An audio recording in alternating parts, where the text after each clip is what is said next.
Okay, this next knot really, as far as I know, doesn't have a name.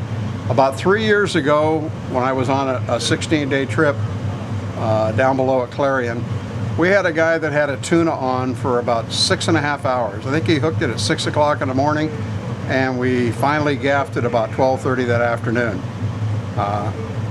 When it hit the deck, I just kind of looked at it. I was impressed. That's a long time to be fighting a fish. But I noticed that he had his hook tied with a knot instead of crimped. And I said, holy mackerel, let me see that. And when we cut the line off, I looked at the knot. So I asked him if he'd show me how to tie this knot. I was really impressed. You fight a 256-pound tuna for 6.5 hours and the knot doesn't break. That's testament enough for me to want to try it. So in any event, the guy's name was Springer, and I kind of refer to it as a Springer knot, but I know it's not the true name, but I give it credit for the guy that showed me.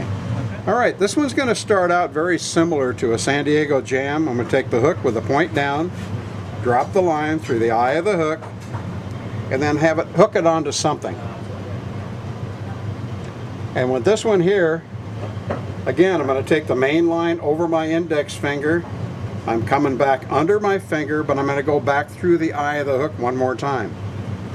I'm going to go back through again and back under my index finger again. So now we have 2 loops on the top of the eye, 2 loops below the eye.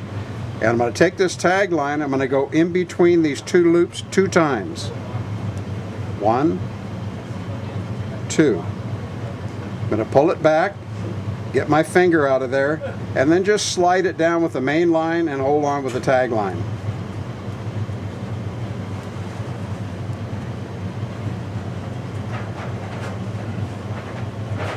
And then just snug it down. Wow. As you can see, this is a minute knot as compared to other knots. And this is the one I was talking about when you want to fish heavy line like 100 or 130 and you want a knot that's going to hold. I've used it for the last 2 years on 16-day trips, and I've caught fish myself over 200 pounds on it. I've showed many people on the boat how to tie it, and they're very impressed with it. It just saves a lot of time to have to go back through crimping your lines and so forth.